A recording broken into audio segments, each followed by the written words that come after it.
ఇప్పుడు వాలంటీర్ వ్యవస్థ కొనసాగుతుంది, ఇంకా పటిష్టం చేస్తాం. ఇప్పుడు వచ్చే జీతం కంటే ఇంకా రెట్టింపు జీతం ఇస్తాం.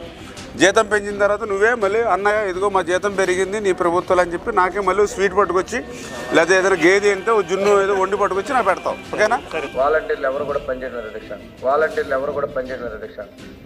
వ్యవస్థే లేదు అని చెప్పారు అధ్యక్ష. కూటమి ప్రభుత్వం ఏర్పడిన తర్వాత కూడా వాలంటీర్లు సచివాలయం పోయేసి పనిచేశారు అధ్యక్ష. దాంతో పాటు సెప్టెంబర్ మాసంలో మనకు వరదలు వచ్చినప్పుడు అధ్యక్ష ఇదే ఎన్టీఆర్ డిస్ట్రిక్ట్ లో డిజాస్టర్ మేనేజ్మెంట్ దాని కింద మెమో నంబర్ 254493 dated 7/9/2024 ఆర్డర్ ప్రకారం క్లియర్ గా all the ward secretariat employees volunteers I'm highlighting అధ్యక్ష volunteers supervisory officers and special officers drafted for enumeration work shall attend the work with utmost care and responsibility.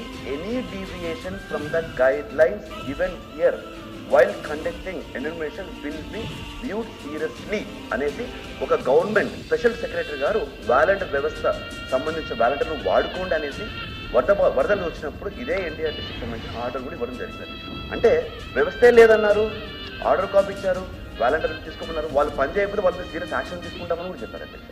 అంటే ఈరోజు election టైంలో ఏం చెప్పారు, వాళ్ళకి అవసరం వచ్చినప్పుడు ఏం మాట్లాడుతున్నారు, అవసరం అయిపోయిన తర్వాత వ్యవస్థ లేదన్నప్పుడు ఇది ఎంతవరకు భావ్యం అనేసి ఒకటి మీ ద్వారా అడుగుతున్నా అధ్యక్ష.